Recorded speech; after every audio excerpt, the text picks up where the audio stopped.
8장 보겠습니다. 느헤미야 8장입니다.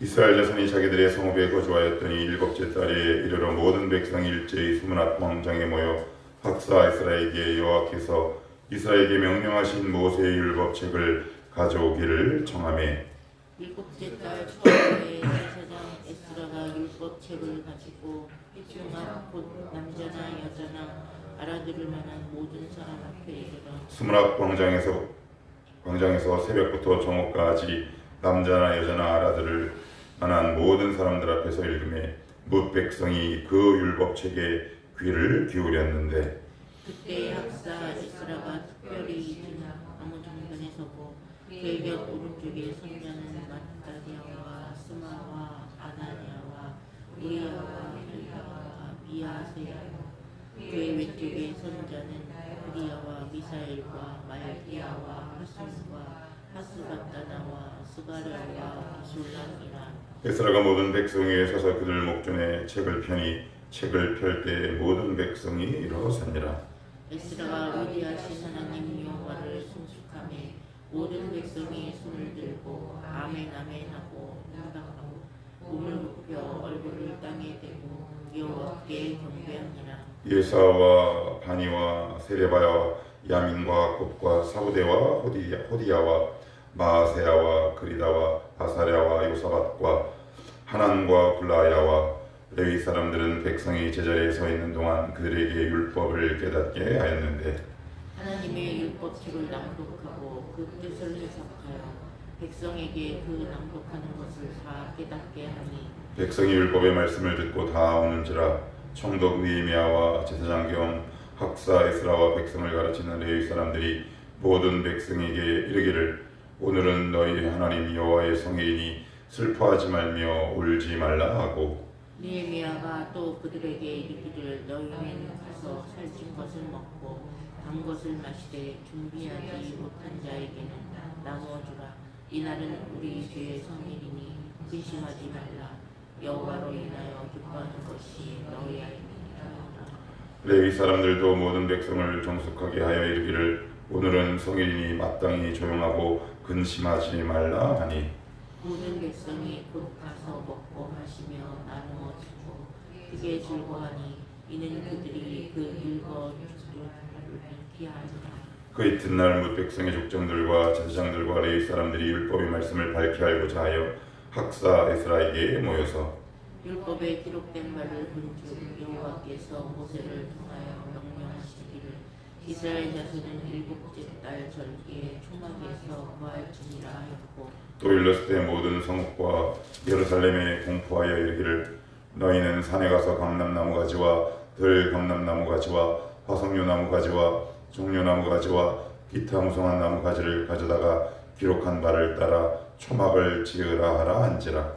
백성이 이에 나가서 나뭇가지를 가져다가 혹은 지붕 위에 혹은 뜰 안에 혹은 하나님의 전뜰에 혹은 숨은 광장에 혹은 에브라임 혹은 광장에 초막을 짓되 사로잡혔다가 돌아온 회중이 다 초막을 짓고 그 안에서 고하니 눈의 아들 여호수아 때로부터 그날까지 이스라엘 자손이 이같이 행한 일이 없었으므로 이에 크게 기뻐하며 에스라는 첫날부터 끝날까지 날마다 하나님의 율법책을 낭독하고 우리가 이래 동안 절기를 지키고 여덟째 날에 규례를 따라 성회를 열었느니라. 아멘. 18절에는 성회를 열었다. 지금 우리식으로 얘기하면 사경회 혹은 말씀 부흥회 이렇게 이해하시면 될 것 같습니다. 엘루럴 태양림으로 9월 52일 만에 6.4km의 성벽과 42곳의 공사 현장이 동시다발적으로 진행된 결과 굉장히 빠르고 신속하게 성벽이 재건됐습니다. 이제 잔치할 일만 남았죠. 그런데 이 세상의 잔치와 교회의 잔치는 굉장히 그 분위기와 그 느낌이 다릅니다. 우리는 보통 어떤 건축을 하거나 하면 성대하게 음식을 여러 사람을 초청하고 하지만 그리스도인의 잔치, 그리스도인의 파티는 세상의 그것과 정말 사뭇 다르다. 그들이 어떻게 성회, 즉 잔치, 그냥 그렇게 이해하시면 좋을 것 같은데, 지금 우리 교회 용어를 사용하면 사경회 혹은 부흥회 뭐 이렇게 이해하셔도 좋을 것 같습니다. 어떻게 잔치를 열었느냐 한번 살펴보십시다. 1절입니다. 이스라엘 자손이 자기들의 성읍에 거주하였더니 일곱째 달에 이르러 모든 백성이 일제히 수문 앞에 광장에 모여 학사 에스라에게 여호와께서 이스라엘에게 명령하신 모세의 율법책을 가져오기를 청하매. 그래요. 그들이 먼저 한 것은 율법책을 딱 가지고 오는 거죠. 하나님의 말씀이 과연 우리가 어떻게 받아들여야 하며 우리가 어떻게 살아야 하는지 의미를 담고 있다 하겠습니다. 2절에도 보시면 일곱째 달 초하루에 제사장 에스라가 율법책을 가지고 회중 앞 곧 남자나 여자나 알아들을 만한 모든 사람 앞에 이르렀다 라고 되어 있습니다. 모든 사람들이 말씀을 알아들을 만한 모든 나이가 된 사람들은 다 모였다 그랬어요. 그러니까 장관이 펼쳐졌겠죠. 뭐 갓난아기나 아니면 부득불 자리에 참석할 수 있는 환자 정도를 빼고는 거의 이스라엘 포로로 귀환한 대부분의 사람들이 그 수문앞 광장에 쭉 모였어요. 그러니까 장관이 펼쳐진 겁니다. 거기에 어떤 일이 발생했느냐? 3절을 같이 한번 읽어봅시다. 시작. 수문앞 광장에서 새벽부터 종업까지 남자나 여자나 알아들을 만한 모든 사람 앞에서 읽음에 뭇 백성이 그 율법책에 귀를 기울였는데, 3절에 보시면 수문앞 광장에서 새벽부터 어떻게 해요?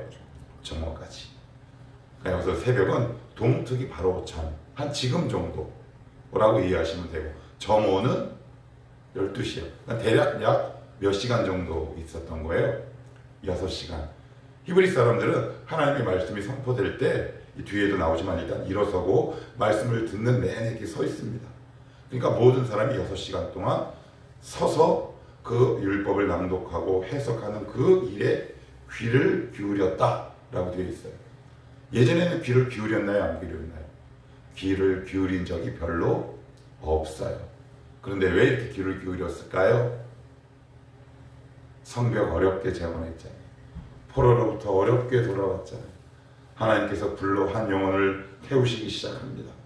하나님께서 우리의 영혼을 태우실 때는 이유가 있습니다. 왜 태우시냐면 우리 안에 그리스도만 남게 하시기 위해서 그렇습니다. 그래서 하나님의 말씀에 기울일 만한 마음의 상태를, 우리의 환경을 조성하시죠.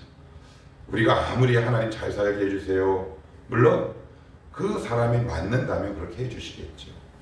그렇지만 하나님께서 우리에게 가장 먼저 행하시는 일은 어떤 일이냐면 말씀에 귀를 기울일 만한 심령을 만드는 일을 먼저 행하십니다. 이걸 모르면 여러분들 평생 엉뚱 고생합니다. 그래서 늘 성도의 시작과 출발은 어디냐? 나는 지금 하나님의 말씀을 들을 만한 준비가 되어 있느냐? 이것이 굉장히 중요해요. 그래야 살거든요. 그래야 그 성도는 힘이 나게 마련입니다. 여러분, 말이 그렇지 6시간 동안 이렇게 서서 말씀을 듣는다는 게 쉬운 일이겠습니까? 그냥 듣는 게 아니라 어떻게 들었답니까? 귀를 기울였어요. 무슨 말일까요? 주님 말씀하시옵소서, 제가 듣겠습니다 라는 다른 신앙 고백도 함께 있는 거겠죠. 그 한국 교회는 뭐 우리 교회 다 포함하는 거죠. 얼마나 안락합니까? 여름에는 시원한 에어컨, 겨울에는 온풍기. 그런데 많은 분들이 잘 듣지를 않죠. 하여튼 중요한 건 하나님이 이미 말씀을 들을 만한 사전 준비 작업, 평탄 작업을 다 했어요. 그래서 그들은 그 전에는 귀뚱으로도 듣지 않았던 하나님의 말씀에 귀를 기울입니다. 하나님의 말씀에 정말 기울이게 될 때 우리의 마음 안에는 어떤 일이 발생하는가? 자, 여기 한번 보시면 5절 한번 봅시다. 5절 같이 읽습니다. 시작. 에스라가 모든 백성 위에 서서 그들 목전에 책을 펴니 책을 펼 때 모든 백성이 일어서니라. 그래, 이렇게 앉아 있다가 일어 탁 섭니다. 우리의 한국적인 정서에도 그런 일이 있죠. 갑자기 집에 있는데 아빠나 아니면 어른들이 들어오면 자리에 앉아 있지는 않습니다. 요즘 이제 문화와 정서가 달라져서 뭐 아빠 왔어? 뭐 이렇게 정도로 할 수 있지만 저희 세대만 하더라도 어른들이 오면 반드시 그 자리에 일어나죠. 왜 일어납니까? 상대방에 대한 예의와 존중, 존경을 담고 있는 겁니다. 백성들이 일어섰다라는 것은 그냥 종교 예식 때문에 일어서는 것이 아니라 하나님의 말씀에 대한 태도를 반영하는 것이죠. 하나님, 이 말씀이 저보다 위에 있습니다 라는 고백 아니겠습니까? 저의 인생을 다스리고 있습니다 라는 존경과 존중을 그 행동 하나에 표현하고 있는 것이죠. 그러니까 내 신앙이 내가 지금 바르게 잘 익어가고 있는가 라는 것을 점검하는 건 굉장히 어렵지 않습니다. 하나님이 여러분들 각자 신령 가운데 때로는 양심과 주일 설교 아니면 이 아침 기도회 때 어떤 단어와 문장, 어떤 긴 이어지는 말씀 가운데 뭔가 울림이 있는 한 단어 그 문장 속에 어떻게 반응하는지를 보시면 나의 지금 신앙의 자세와 태도를 금방 점검할 수 있어요. 근데 이렇게 보면 신앙에도 단계가 있어요. 첫 번째는 말씀이 잘 안 들립니다. 잘 안 들리죠. 그죠? 이게 잘 몰라요. 근데 자꾸 듣다 보면 이제 말씀이 들리죠. 그런데 이게 들린다고 바로 순종의 단계로 가느냐? 이게 이제 시행착오와 기간이 필요합니다. 지금 나는 어떤 단계에 있습니까? 귀를 기울이고 말씀 앞에 일어서는 단계인가요? 아니면 도무지 모르겠다. 나는 도무지 모르겠다. 그러면 훈련이 필요합니다. 아니면 말씀을 듣는데 하나님께서 이렇게 하라고 하는 사인이 분명히 있음에도 불구하고 아직도 억지를 부리거나 소위 말하는 시쳇말로 땡깡을 부리고 있다면 하나님 앞에 이렇게 기도하셔야 합니다. 하나님, 내 마음이 일어나게 하옵소서. 말씀에 존중을 담게 하옵소서. 여기에 우리의 신앙의 수준과 성패가 달려있다. 단순히 일어서는 행위가 뭐 얼마나 중요하겠습니까? 우리가 앉고 일어서는 행위가 일상 가운데 얼마나 많이 있겠습니까? 그런데 이 에스라는 일부러 일어섰다라는 건 이스라엘 백성이 지금 하나님의 말씀을 대하는 태도와 중심과 자세가 어떤 것인가를 반영하고 있는 것이다. 우리의 경우를 한번 함께 대입을 해보면 좋을 것 같아요.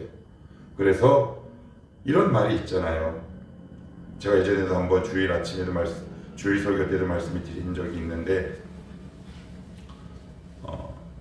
하나님은 실력이 좋은 자가 아니라 태도가 좋은 자를 사용하신다. 아, 정말 그래요. 정말 머리가 영민한 사람이 있습니다. 그래서 저는 신앙생활을 하는데 머리가 너무 비상한 사람은 저는 약간 경계해요. 예전에 제 아내가 그런 이야기를 한 적이 있거든요. 당신은 말이 너무 영민하고 현란해 라는 말. 근데 그 말이 얼마나 꽂혔는지 몰라요. 근데 그게 좋은 말이 아니에요. 하나님을 향한 자세와 태도가 바르지 못하면 나도 모르게 포장이 일어나더라고요. 그걸 현란한 말로 포장하는 나의 모습을 좀 시간이 지난 다음에 저의 모습을 보면서 깨닫게 됐어요. 이렇게 보면 하나님은 미련해도 그 말씀에 대한 태도를 바르게 갖는 사람을 늘 사용하시더라고요. 이 지점이 참 중요합니다. 지혜가 좋은 사람, 지식이 있는 사람을 사용하는 것이 아니라 말씀을 대하는 태도가 바른 사람을 하나님은 높이시더라. 우리가 꼭 기억했으면 좋겠습니다. 6절에도 보시면 6절 같이 한번 읽어봅니다. 시작. 에스라가 위대하신 하나님 여호와를 송축하며 모든 백성이 손을 들고 아멘 아멘 하고 응답하고 몸을 굽혀 얼굴을 땅에 대고 여호와께 경배하니라. 그래. 어떻게 했어요? 좀 더 이제 구체적으로 나옵니다. 몸을 땅에 굽혀 얼굴을 어떻게 해요? 땅에 대고. 그래. 얼굴을 땅에 대고. 이게 얼굴을 땅에 대는 거는 누구만 하냐 하면 여러분 혹시 그거 보신 적 있으세요? 신부들이 사제 서품식 할 때 어떻게 하는 줄 아세요? 온 몸을 특별히 얼굴을 땅에 딱 대고 이렇게 얘기합니다. 그리스도의 종입니다. 그리스도의 종입니다. 이렇게 선언을 합니다. 이게 뭐냐면 하나님 저 주의 종입니다. 하나님 말씀하옵소서. 그 말씀의 권위 앞에 납작 엎드리는 거죠. 거기에 대한 존중과 존경을 담고 있습니다. 자, 그리고 나서는 이제 어떤 일이 일어나느냐. 7절 후반절에 보시면 사람들은 백성이 제자리에 서 있는 동안 그들에게 율법을 깨닫게 하였는데 하나님의 율법책을 낭독하고 그 뜻을 뭐라고요? 해석하는 겁니다. 해석. 그래서 제가 예전에도 종종 이렇게 말씀드렸어요. 성경은 해석이 필요합니까? 안 그럽니까? 근데 이 말을 이해를 못하는 분들이 의외로 많다. 그래서 한국 교회에서 되게 조심해야 될 것들이 지나치게 은유적인 해석을 해버린다는 거, 지나치게 문자적 해석을 하는 거, 다 그게 뭐의 차이다? 해석의 차이다. 그래서 동일한 본문을 갖고 어떤 사람은 이렇게 해석하죠. 그래서 어떤 사람은 저렇게 해석해버립니다. 그래서 여러분, 교육자의 위치가 정말 중요한 게 여러분들이 저를 위해서도 이렇게 기도해 주시면 좋을 것 같아요. 하나님의 말씀을 바르게 해석할 수 있는 실력을 키우게 하옵소서. 이건 너무너무 중요합니다. 왜요? 그 말씀의 해석에 따라 내가 광신도가 될 수 있느냐, 바른 성도가 될 수 있느냐가 정해지기 때문에 그렇습니다. 아무튼 중요한 건 말씀은 뭐가 필요하다? 해석이 필요합니다. 자, 그러면 해석은 어떻게 하는 겁니까? 해석은 무엇으로 하는 겁니까? 여러분, 우리가 영어를 번역한다 그러잖아요. 아니면 통역한다 그러잖아요. 그러면 무엇을 잘 알아야 하나요? 한국어를 잘 알아야 합니다. 영어보다 한글이 더 뛰어나야 거기에 맞는 한글로 번역을 해낼 수 있어요. 그러니까 이 말은 무슨 말이냐? 성경을 한 권만 이렇게 딱 봐서 통역하고 이 해석하기 어렵습니다. 이 말은 창세기부터 요한계시록까지 성경의 어떤 숲을 조명할 수 있는 실력이 반드시 필요해요. 그래서 제가 늘 강조하는 것, 숲과 나무라 그랬습니다. 여러분 가운데 성경을 처음부터 끝까지 꾸준히 통독해내지 않으면 우리가 이제, 저는 이렇게 불러요. 점조직 신앙. 어떤 한 점이나 그 구절에 딱 흔히 말해서 꽂혀서 그 성경 구절을 갖고 말씀 전체를 해석해버리죠. 굉장히 위험한 해석이다. 그래서 중요한 건 성경은 뭐가 필요한 책이다? 해석이 꼭 필요합니다. 제가 여러분 그냥 읽고 마나요? 아닙니다. 해석을 해내는 거죠. 자, 그리고 나서는 8절 다시 한번 제가 읽을게요. 하나님의 율법책을 낭독하고 그 뜻을 해석하여 백성에게 그 낭독하는 것을 어떻게 해요? 깨닫게 했다. 깨닫게 했다. 아, 이런 말씀이었구나. 아, 이런 뜻이었구나. 라는 것을 알게 하는 거죠. 자, 9절은 같이 한번 읽어봅니다. 시작. 백성이 율법의 말씀을 듣고 다 우는지라. 총독 느헤미야와 제사장 겸 학사 에스라와 백성을 가르치는 레위 사람들이 모든 백성에게 이르기를 오늘은 너희 하나님 여호와의 성일이니 슬퍼하지 말며 울지 말라 하고. 그래요.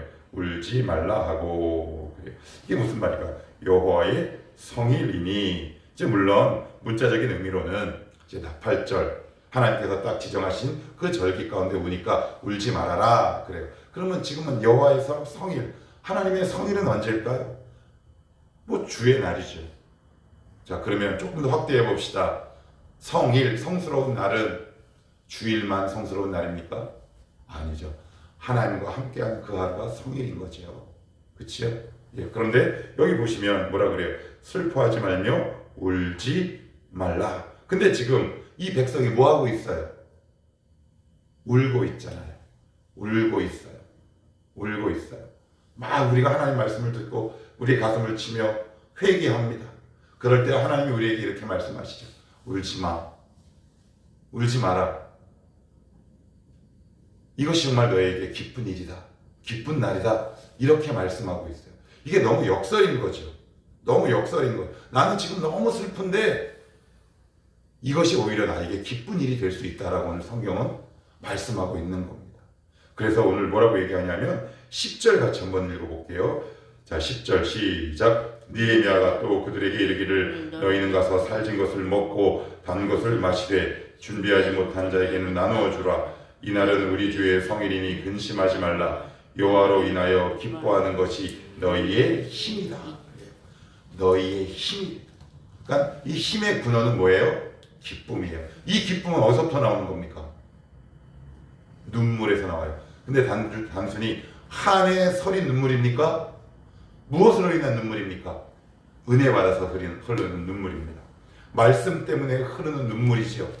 결국 이것이 우리에게 어디까지 끌고 가냐면 하나님을 기뻐하게 하는 힘이 생기게 하는 겁니다. 여러분, 왜 우리에게 힘이 없습니까? 이 과정이 없어요. 하나님의 말씀이 우리 심령을 꽉 찔러서 하나님 앞에 가슴을 딱 치는, 이 가슴을 치는 탄식 행위가 결국 우리를 살리고 힘있게 하는 힘이랍니다. 이것으로부터 출발하는 거지요. 나 오늘 너무너무 힘이 없어. 왜 힘이 없겠습니까? 하나님의 힘을 공급받지 못하기 때문에 그렇죠. 다시 한번 순서를 말씀을 드릴게요. 낭독하고 그것을 해석해서 그 말씀이 어느 날 내 성경 구절이 마음에 콱 하고 찔러. 그래서 우리가 매일매일 울 수는 없어도 그 한 구절로 인해 때로는 고민하고, 그리고 갈등하다가 내가 이랬구나 라는 것이 내 안에 이렇게 뭉게구름처럼 일어날 때 그것이 나에게 살아가는 버팅길 수 있는 힘이 된다 라고 오늘 성경은 말해요. 그러니까 우리는 힘이 얼마나 많이 빠집니까? 돈 때문에 힘이 빠집니다. 자식 문제 때문에 힘이 빠집니다. 저도 힘 빠지는 일이 없을까요? 있을까요? 여러분, 목회자도 있고 여러분도 있는데, 목회자가 가장 힘 빠질 때가 언제냐면 이럴 때 이 성도는 이만큼 자랐겠지라고 이렇게 딱 봤는데 아니네. 그럴 때 힘이 어떻게 해요? 빠질까요? 아니면 생길까요? 빠져요. 그러면 그거 그냥 놔두면 어떻게 해요? 죄가 틈타고 악이 틈타잖아요. 그럼 또 하나님 앞에 말씀 막 합니다. 한 번은 이런 적이 있어요. 예전에 있던 교회에서 어떤 성도의 모습을 보고 너무 실망했어요. 정말 실망이 커가지고 낙심이 되더라고요. 정말 실망이다. 그런데 하나님이 저한테 그러시더라고요. 딱 이렇게, 너는 근데 되게 부끄러웠어요. 너는 그래. 그런데 찔리고 슬프잖아요. 그런데 그 말씀이 저에게 힘이 되더라니까요. 하나님 말씀에 찔리고 그것으로 인해 내가 아파하는 것, 거기서부터는 그 기쁨이 나의 진짜 신앙생활의 힘이다. 그래서 이런 구절들은 여러분들이 이렇게 밑줄 쳐 놓으셨다가 외우시면 참 좋은 말씀인 것 같아요. 여호와로 인하여 기뻐하는 것이 나의 힘이 되게 하옵소서. 이게 기도 제목이 될 수도 있는 것 아니겠습니까? 최근에 어떤 일 때문에 낙심되셨습니까? 그렇다면 이 말씀을 붙들고 이렇게 기도하면 좋을 것 같아요. 하나님, 최근에 제가 이런 일로 인해 참 낙심이 됐습니다. 하나님, 오늘도 이 말씀을 붙들고 기도할 때 주님 때문에 저에게 힘이 될 수 있도록 은혜 내려 주옵소서. 자, 12절도 한번 보시면, 모든 백성이 곧 가서 먹고 마시며 나누어 주고 크게 즐거워하니 이는 그들이 그 읽어 들려준 말을 어떻게 해요? 밝히 알미라. 크게 즐거움의 동기가 뭐예요? 읽어 들려준 뭐요? 말씀 때문에 힘이 되었다라고 말합니다. 자, 그리고 마지막으로 17절 한번 읽어볼까요? 17절 읽고 마칩시다. 시작. 사로잡혔다가 돌아온 회중이 다 초막을 짓고 그 안에서 보아하니 눈의 아들 여호수아 때로부터 그날까지 이스라엘 자손이 이같이 행한 일이 없었으므로 이에 크게 기뻐하며, 자손이 이같이 행한 일이 없었으므로 크게 기뻐했다 그랬어요. 근데 초막은 뭐예요? 나뭇가지로 짓는 거예요, 집을. 그런데 여러분, 이게 한번 보세요. 나뭇가지예요. 거기 들어가는 거예요, 일정 기간. 그런데 세상 사람들이 보면 너무 웃기지 않겠습니까? 저거는 저 나뭇가지 같은 초라한 집에서 왜 웃고 난리야? 예수 믿는 것들은 이상해. 여러분, 그거 아닙니까? 우리의 환경이 초막 같잖아요. 그지요? 근데 거기서 기뻐해요. 이게 그리스도의 힘 아닙니까? 오늘 찬송가 438장 후렴에 이렇게 되어 있어요. 주 예수와 동행하니 그 어디나 하늘나라. 초막에도 하늘나라. 이게 복음의 능력 아닙니까? 내 뜻대로 되는 것이 우리의 힘이겠습니까? 내가 속한 환경이, 내가 처한 여건이 비록 남들 눈에 나뭇가지로 얼기설기 지은 집 같아 보였는데 그 안에 있는 우리들은 정작 웃고 있고 크게 즐거워해요. 그러면 지나가는 사람들이 뭐라 그럴까요? 두 부류로 나누겠죠. 미쳤구나 라면, 혹은 뭔가 있구나. 여러분에게 뭔가 있습니까? 타인에게 보여줄 뭔가 있으십니까? 쟤는 저 교회도 땅콩만 하고 헌금도 별로 없을 텐데 왜 이렇게 얼굴이 좋아? 저는 초막절을 바르게 지키고 있는 사람입니다. 쟤는 되는 일이 별로 없는데 환경은 되게 불우한데 왜 이렇게 얼굴에 기쁨이 넘쳐? 여러분, 이 시대에 초막절을 바르게 지키고 있는 사람입니다. 이 시대에 그런 성도가 다 되시기를 축복합니다. 그래야 힘이 있는 겁니다. 어떻다고요? 미쳤거나 뭔가 있구나. 제가 허락 없이 유집사님 이야기를 하고 마칠게요. 죄송합니다. 여러분들 알다시피 우리 유집사님이 되게 힘든 것 가운데 하나가 이제 아래층에 사시는 분과 층간소음 문제로 되게 이제 힘드셔요. 이제 서로 간에 상호 상황도 있겠지만 이렇게 우리 집사님 말씀 나누는 이야기를 들어보면 저 같으면 너무 힘들었겠다. 그런데 최근에도 그 일로 인해 되게 힘이 드셨대요. 그래서 이제 가서 이제 말씀을 하고 오는 도중에 저는 너무 깜짝 놀란 게 뭐였냐면 이거였어요. 그러면서 그 아래층에 사시는 분의 이렇게 등을 이렇게 툭툭 두들겨주고 오셨대요. 아마 그 사람은 뭐라고 여길까요? 미쳤나? 아니면 뭔가 있구나. 세상에 줄 수 없는 우리의 힘들이 있습니다. 그 힘을 저와 여러분들이 소유했으면 좋겠습니다.